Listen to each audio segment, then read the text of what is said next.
Bom dia, boa tarde, boa noite a você que nos assiste. Seja bem-vindo, seja bem-vinda a mais uma entrevista aqui do nosso canal. Primeiro lugar no TJDFT, quinto lugar na Secretaria de Saúde do DF, terceiro lugar no concorridíssimo concurso do Senado Federal. Essas são algumas aprovações de minha convidada de hoje. Ela teve uma infância humilde em Presidente Médici, uma cidade pequena em Rondônia, com 25 mil habitantes, e com incentivo dos pais, ela sempre teve o hábito de ler e estudar. Desde universitária, ela sabia que seu futuro seria como servidora pública, e durante seu tempo de preparação, dividiu o tempo de estudos com 2 empregos em hospitais e algumas horas extras. A cada dia, ela tinha certeza que precisava mudar sua realidade, e assim foi. A Imparável da Semana optou pela carreira pública, visando estabilidade, segurança e melhores salários em comparação à enfermagem em hospitais particulares. O nome dela é Viviane Remboski e ela mora aqui em Brasília desde sua nomeação no TJDFT. É com muito orgulho que dizemos que a Viviane é aluna GRAN, se preparou com a gente para esses concorridos concursos e está aqui conosco hoje para compartilhar um pouco da sua jornada, os aprendizados, os desafios que ela enfrentou ao longo dessa trilha tão bonita que ela está caminhando. Viviane, seja muito bem-vinda, muito obrigado por estar aqui conosco hoje. Obrigada, eu que agradeço à equipe do GRAM por ter feito esse convite.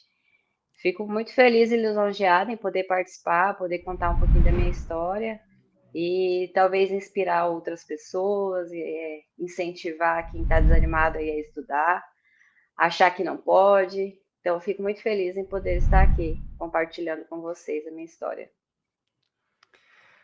Viviane, vamos começar falando um pouco da sua infância e juventude. Como foi esse período e quais eram os seus sonhos e aspirações naquela época?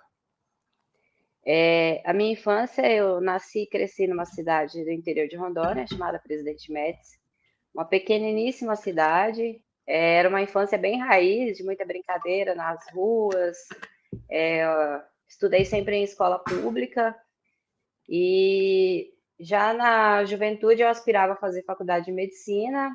Eu comecei a estudar já por conta própria. Meus pais me incentivavam muito a estudar, a ler, desde criança mesmo. Eu toda semana tinha que pegar um livro para ler, então meu pai me incentivava bastante. E aí, quando eu decidi fazer medicina, eu não tinha professor de biologia, minha mãe ganhou alguns livros de um dono de uma biblioteca, e aí eu comecei a estudar biologia sozinha em casa, até que chegou um professor de biologia e eu já sabia bastante coisa, já estava bem situada na matéria. E aí eu tive essa disciplina em estudar já desde essa época.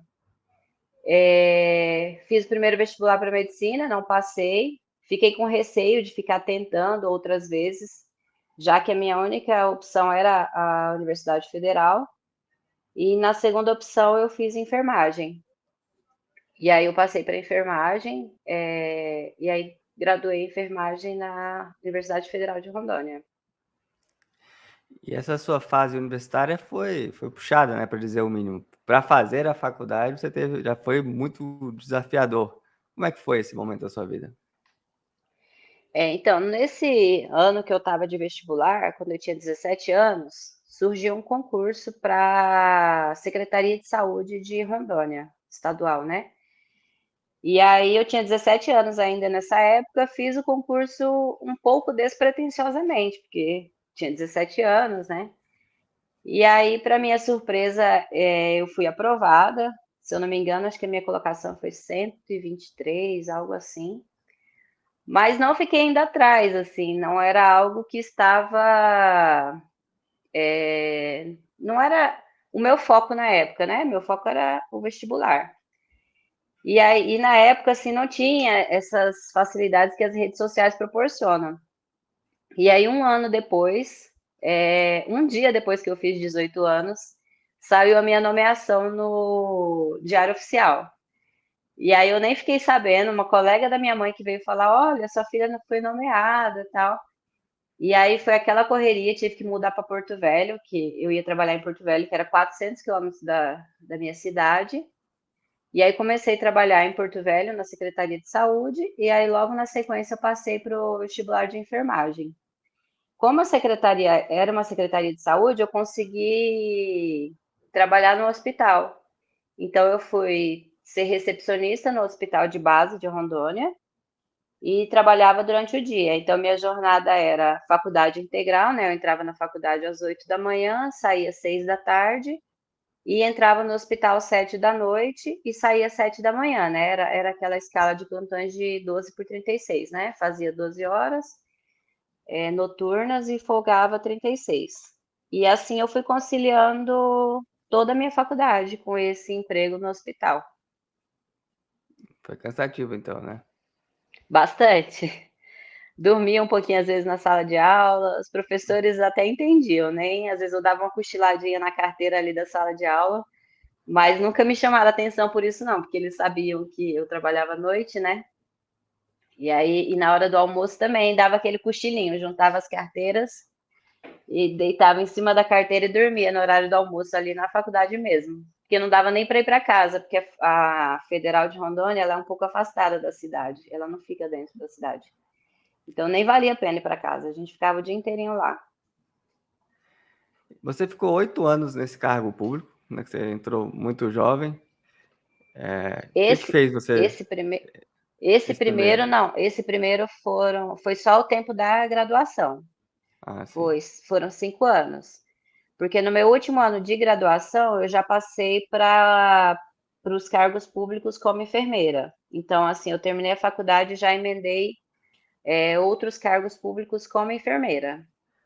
E aí, você já tinha essa pretensão, esse sonho, né, de seguir carreira pública. O que te motivou a seguir por esse caminho? Eu acho que seu pai foi uma influência importante, mas teve algum outro aspecto? Não, além dessa influência do meu pai, sempre meu pai falava isso, né? Que um cargo público era melhor, tinha mais estabilidade. Mas a questão da enfermagem é uma realidade no Brasil mesmo. Os hospitais particulares, eles pagam menos para enfermagem e têm cargas horárias mais cansativas, né? Então, assim, quase todo mundo, por exemplo, da minha turma de faculdade, todo mundo buscava um concurso público, assim. E trabalhar num hospital privado é uma última opção. Então, é mais uma questão empregatícia mesmo para a nossa área de enfermagem. E aí, como é que foi essa preparação para esses 3 concursos, esse combo, né? TJFT, Secretaria de Saúde e Senado, todos saíram ali num intervalo aí de 2 anos, né? E foi justamente também no período pandêmico e também num período em que seu filho nasceu. Como é que foi tudo isso acontecendo ao mesmo tempo? Então, na verdade, em 2020, quando eu comecei a fazer o cursinho do GRAM, eu, eu comprei o cursinho por causa do concurso da IBSER, que foi um concurso que eu tive uma aprovação também. E aí eu brinco que eu terminei essa preparação para a IBSER viciada em estudar. Eu literalmente me tornei uma imparável. E aí foi quando eu assinei o GRAM Ilimitado, né? Até então eu tinha comprado só a mentoria da IBSER, e aí eu assinei o GRAM Ilimitado. E aí, só que eu não sabia para o que eu iria estudar. E aí a professora Fernanda um dia fez uma live, e aí ela falava, essa live foi para a enfermagem nos tribunais, a carreira de enfermagem nos tribunais. E aí eu assisti essa live e aí foi quando eu decidi, falei assim, vou estudar para tribunal. Tenho até hoje os prints da live, assim, das dicas que ela dava. E aí eu passei esses anos de 2020 e 2021 estudando. E aí, como você falou, calhou de ter a pandemia, então não teve concursos nessa época, né? Não tiveram concursos. E não tinha muitas outras coisas para fazer, assim, né? Era trabalhando durante a semana e estudando um pouco à noite e aos finais de semana. Só que aí 2021 veio meu filho, né? Em setembro de 2021 nasceu meu filho. Eu dei os 3 primeiros meses de vida dele, eu parei de estudar, não dei conta. Tive uma fase esse período de recém-nascido de um baby blues, que é quase uma depressão pós-parto, mas não chega a ser uma depressão. Mas tive essa fase desse baby blues nesses primeiros meses. E aí, dezembro de 2021, eu decidi voltar a estudar. E foi o que me ajudou a sair do baby blues, a melhorar eu ver que eu estava fazendo algo por mim também. E aí, quando foi fevereiro, de 2022, saiu o primeiro edital, que foi do TJDFT. E aí eu tive que conciliar, né, a maternidade e os estudos, né, que eu já tinha retornado, mas aí eu intensifiquei os estudos. E aí veio vindo a sequência, né? Aí veio TJ, veio CSDF e por último veio Senado. Então, assim, se a gente somar desde de fevereiro até novembro, que foi a prova do Senado, foi praticamente um ano inteiro estudando para esses concursos. Então, assim, foi um desafio gigante, né? Sempre quando alguém me pergunta qual é o maior desafio nos estudos, assim, realmente foi conciliar a maternidade, o trabalho, que depois voltei a trabalhar quando terminou a licença maternidade, com os estudos. Foram puxados, foi um ano bem puxado. Qual dica você dá para as mães?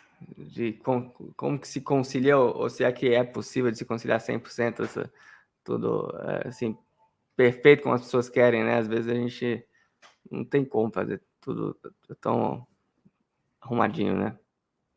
Não dá, 100% é assim. E eu acho que a gente tem que entender isso, que não dá, porque senão vai vir uma frustração muito grande, né? Hoje, essa madrugada, por exemplo, meu filho acordou 5 horas da manhã, não queria dormir de jeito nenhum, foi dormir às 6. E isso aconteceu quando eu estava estudando. Às vezes ele acordar no meio da madrugada, sabe? Não sei o que acontece com essas crianças. E aí fica 1 hora, 2 horas no meio da madrugada acordado. Aí no dia seguinte você tá um caco, e aí é na base de muito café. Mas assim, o que eu fiz muito era aproveitar qualquer tempinho que eu tinha, né? Então, às vezes, assim, ele ia dormir, aí eu estava almoçando e ao mesmo tempo assistindo uma videoaula. Então, eu aproveitava muito essas sonecas dele, assim, enquanto ele dormia. Por exemplo, ele teve uma fase que ele dormia muito na rede, então era ele na rede, eu balançando a rede para ele dormir e ouvindo uma videoaula no celular. E aí as coisas que eu queria anotar, que eu tenho muito hábito de anotar tudo que eu vou estudando, eu ia dando print. À noite, quando ele dormia, eu passava para o caderno. Aí, quer queira, quer não, já era uma revisãozinha do que eu tinha estudado durante o dia. Eu ia fazer caminhada com ele empurrando o carrinho. Era eu empurrando o carrinho, ouvindo uma videoaula no celular. Colocava o fone e ia assistindo videoaulas. Então, assim, eu tentei otimizar o meu tempo da melhor maneira possível, né? E é assim, acordando mais cedo, dormindo mais tarde, realmente se desafiando. Como é que foi mudar para Brasília depois de nomeada? Como é que mudou sua vida depois que você foi nomeado no TJDFT? Foi rápida a nomeação até, né, também. Isso foi um outro aspecto positivo. Foi bem rápido. A nomeação ela saiu no mesmo dia que homologou o concurso, né? Foi até bem, todo mundo ficou bem surpreso, assim. E aí foi uma correria, né? Você ir atrás de lugar para morar, imóvel, enfim. Mas assim, para a gente aqui foi a melhor coisa. Brasília, eu tô mais perto da minha mãe, que mora em Goiânia, ficou melhor para o meu marido, para o trabalho dele.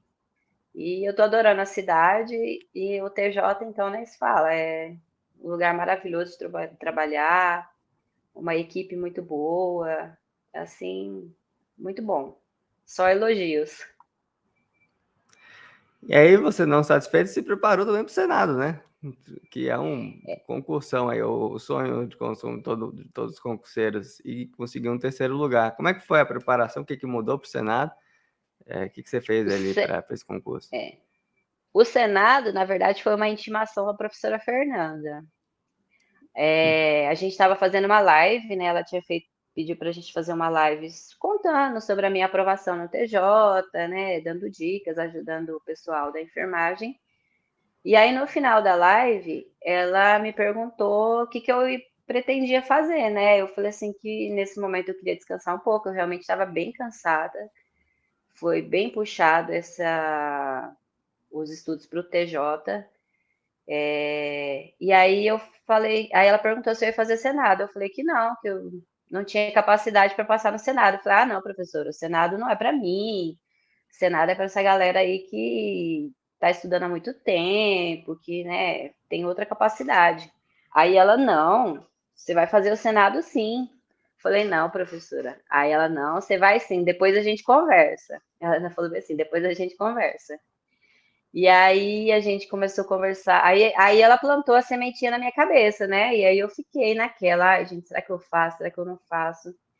Porque eu sabia que a partir do momento que eu me inscrevesse para o Senado, eu não ia fazer por fazer, não ia ser, ah, vou fazer. Eu sabia que eu ia me dedicar novamente, que eu ia abrir mão de estar com meu filho novamente, que eu ia sobrecarregar meu marido novamente, que meu marido foi essencial nessas aprovações.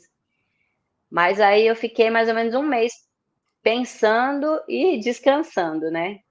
E aí, quando foi início de agosto, eu decidi. Falei assim: vou fazer o Senado. Conversei um pouco com a Fernanda pelo WhatsApp. E aí decidi fazer. E aí já foi uma preparação assim até mais cansativa do que a do TJ, porque eu retornei a trabalhar nessa época.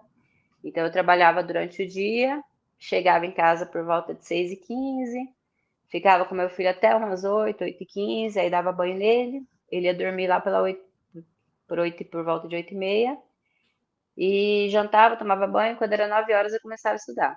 Aí estudava de 9 até as 11, no dia seguinte acordava uma hora mais cedo, estudava uma hora pela manhã, me arrumava e ia trabalhar. E no meu horário de almoço, assistia geralmente umas videoaulas lá no trabalho mesmo. E assim foi essa preparação. Foi bem cansativa, bem puxada, mas renderam ótimos frutos, né? E como é que foi a sensação quando você viu o seu nome em terceiro lugar no concurso que você nem estava pensando em fazer? É surreal, assim, é tão surreal que dá aquele impacto, assim, que você nem imagina, na verdade, né? Eu demorei muito tempo a cair a ficha, às vezes eu acho que eu só vou cair a ficha quando eu estiver lá dentro trabalhando, porque não cai a ficha, assim, eu nunca me imaginava, nunca passou pela minha cabeça, assim.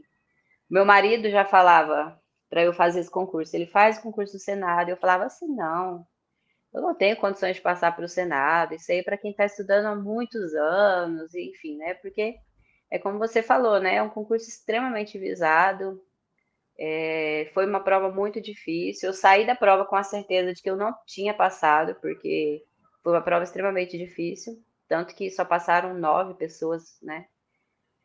E é inacreditável, assim, até hoje acho que não caiu a ficha.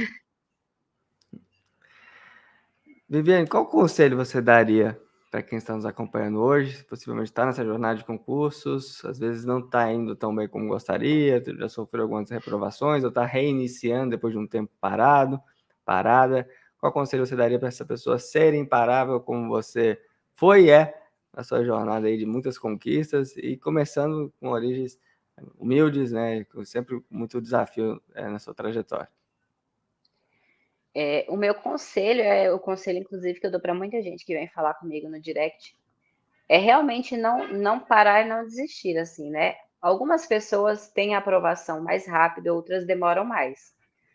Mas, assim, uma hora ela vem, nem que seja rápido ou devagar, que demore, mas se você não parar, ela vai chegar. E se você desistir, eu estou desanimado, reprovei, tive uma reprovação, não vou conseguir. Se você tiver esse pensamento, realmente você vai estagnar ali onde você está e vamos passar daqui 5 anos e aí você vai pensar, poxa, lá atrás eu poderia ter continuado a estudar porque os frutos uma hora viriam, né?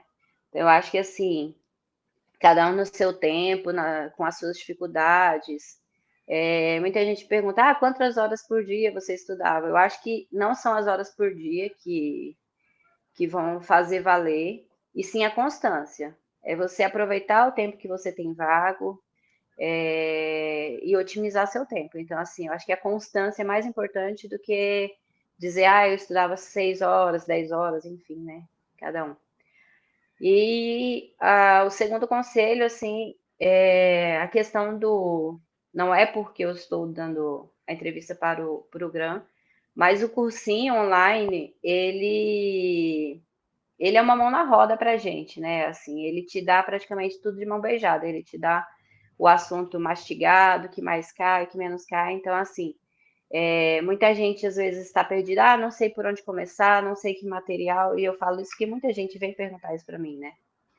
E o cursinho, ele te proporciona isso, né? Ele te proporciona o direcionamento, por onde começar, o que priorizar. Então, assim, acho que são as duas ferramentas, é você ter a sua disponibilidade e ter um bom material, um bom direcionamento. Viviane, muito obrigado pela conversa, pelo seu tempo. Parabéns pela trajetória, de muito Obrigada. sucesso, e tenho certeza que muitas outras vitórias em várias frentes da vida estão por vir. Foi um prazer conversar com você e muito obrigado por ter confiado no GRAM para ajudar de alguma forma nesta caminhada. Obrigada, eu que agradeço a oportunidade e fico feliz novamente em estar aqui. E muito obrigado a você que nos acompanha aqui no canal Imparável. Deixe seu like, deixe seu comentário, deixe seu feedback aqui pra gente. E, mais um pedido, assine o canal. Ative as notificações clicando aí no sininho para você receber em primeira mão todos os vídeos que lançamos por aqui. Já estamos indo para 5 anos de entrevistas toda semana para te inspirar, para te ajudar, para te motivar a seguir em frente. Muito obrigado, até a próxima. Tchau, tchau.